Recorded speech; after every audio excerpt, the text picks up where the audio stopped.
Black residents in Chicago outraged at Mayor Brandon Johnson over his proposal for an additional $70 million for the migrants.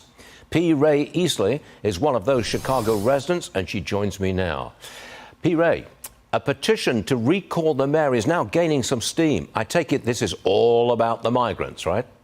Correct. The mayor has decided that he wants to put the taxpayers and the voters on the back burners to give our money and resources to people who have not paid a dime into our tax base. And for that reason, he has to go.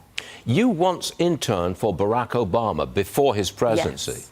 Now Correct. You're a pro-Trump conservative. Well, what changed?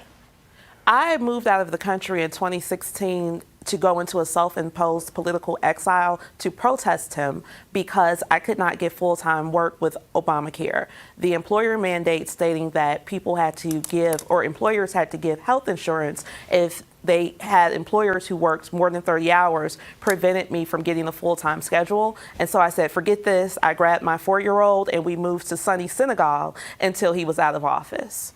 You were in Senegal for a couple of years. Yeah, I was there in 2010, and then I moved back in 2016, so that I could get around that entire process. And when you came back and you saw Trump in operation, you liked what you saw? I loved it. I actually had an opportunity to go to the White House with the Young Black Leadership Summit. And my goal for going there was actually to have a conversation with Dr. Ben Carson about federal housing mismanagement in the city of Chicago. And that turned into an invitation to the White House, and I literally got red-pilled by the President of the United States and brought that message right back to my people in my city. How do your family and friends feel about this? Not many black folks are gung-ho Trump supporters. Well, now they are. Initially, when I started doing this in 2019, no, they were not happy at all. People were booing me and throwing tomatoes and turning their backs on me. We were doing Black Chicago for Trump during the 2020 campaign. So we were slapping Black for Trump bumper stickers on Biden signs all around the city. However, now that people can see how our relationship with Jim Crow Joe has kind of settled, they're starting to say, oh my God, P. Rae, you were trying to save us. We're so sorry.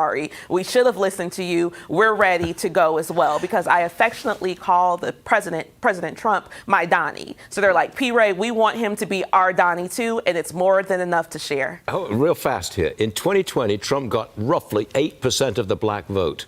What proportion of the black vote do you think he'll get this year? 60, 65, 70. We are done with the last living Dixiecrat named Joseph Robinette Biden. We are moving on. They have been very disrespectful to us, and we deserve better as American citizens. I predict that within 2 years you'll be running for office. Am I right? Thank you, sir. I knew it.